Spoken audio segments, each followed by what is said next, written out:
Grandstand Bettors here with 32 NFL season previews in 32 days. We are on day number 18, and we're going to continue with the AFC South and the Carolina Panthers. As always, make sure you go ahead and hit that subscribe button. You don't want to miss any of our team previews or our season-long NFL free picks here at Grandstand Bettors.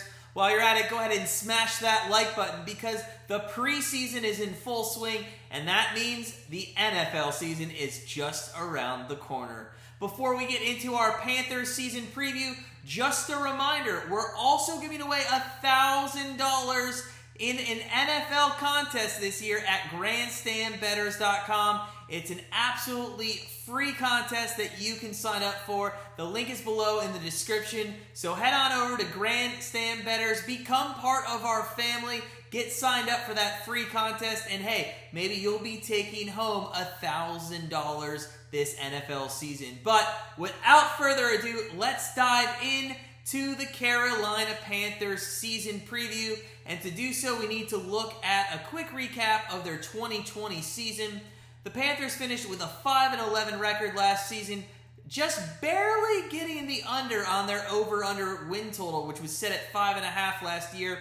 This must have been very frustrating for overbettors, considering McCaffrey was out for every game except 3 due to lingering issues last season. And you got to think if he was in those games, like the 5-point loss to Denver, the 3-point loss to the Saints, the 1-point loss to the Vikings, that over probably would have gotten hit pretty easily with 6 or 7 wins. Regardless of the what-ifs, though, the Panthers only had 5 wins last season, and their season can really be summed up by 3 guys: Teddy Bridgewater, Christian McCaffrey, and as we alluded to earlier, and Phil Snow.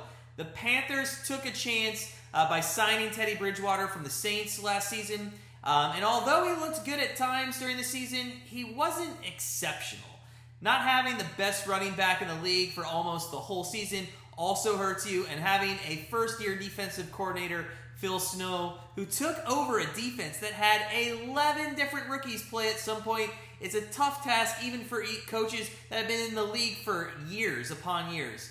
Now, to improve this season, the Panthers need McCaffrey to stay healthy, build a solid offense around a new quarterback, and develop a lot of young talent on their defense. Getting into their 2021 season, let's look at the offseason moves that the Panthers made. Obviously, the first one was to move on from Teddy Bridgewater and sign Jets QB Sam Darnold. Now, in our opinion, and you're going to think we're crazy, we think that was the right move. Listen, Sam Darnold does not really have the numbers to back up why he would be better than Bridgewater since his entry into the league since 2018. But you also have to remember who he was playing for. In the past 3 years, the Jets team has been awful, and that can't all be blamed on Darnold. He had Adam Gase calling the plays, and really no support players whatsoever to work with. In a new team, a new system that's not the Jets, we'll kind of see his true colors, and we'll see if he can be a durable quarterback in the NFL.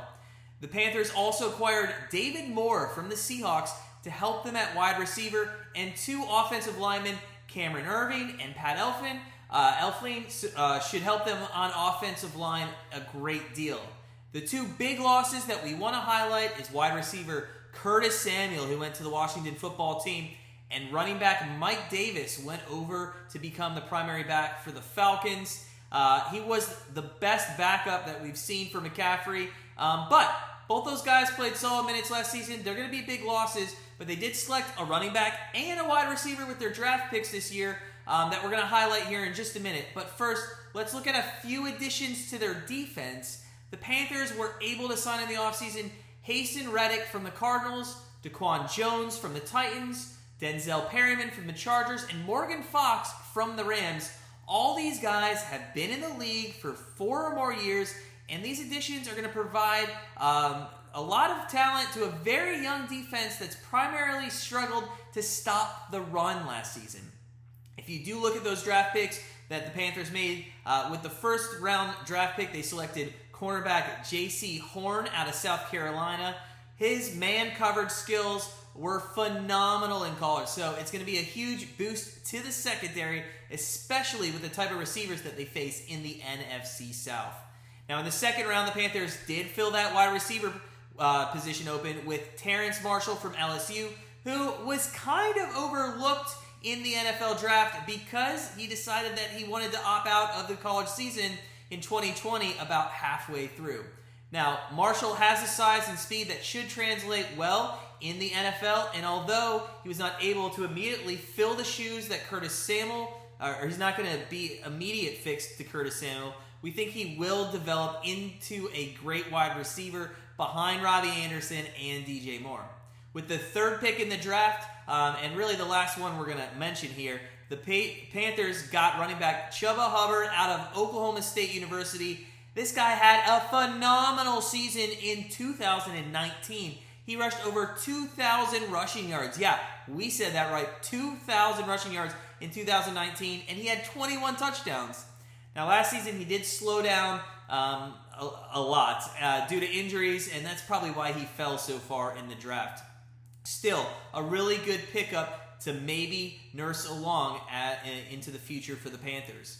Now, we'll see if he could win over the battle. Reggie Bonifin is still on the team for the Panthers, and that's going to be a good battle in training camp. Chuba Hubbard and Reggie Bonifin for the backup spot on this team. But regardless, we like this pick, and I think he's going to have a chip on his shoulder with something to prove after a down 2020 last season at Oklahoma State. Let's get into the Panthers' schedule. This season, the Panthers have one of the easier schedules in the NFL. Their divisional matchups, we have them splitting with the Saints and the Falcons, and most likely probably losing both games against the Bucs. That's going to give them a 2-4 record division-wise. They also have to play the NFC East, which we have them beating the Eagles, and their other NFC opponents are the Cardinals and Vikings, and we have them losing to Arizona and beating the Vikings, which gives them kind of like a 4-8 record with 5 games against the AFC. Now, for these games, they have to play the AFC East, and Houston is their extra game. We have them beating the Jets in Week 1 and Houston in Week 3, but we've had a hard time seeing them outplay maybe New England and Buffalo and beating the Dolphins in Miami. We're going to give them a 2-3 there in the AFC, giving them possibly a final record of 6-11 this season.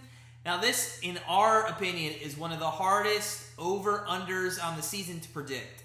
Their over-under is set at 7.5. If the Panthers are able to knock off another team in the NFC East like the Giants or pull off an upset earlier in the season while winning the games that they should, as we highlighted, the Panthers will be sitting right at 7 wins heading into Week 18.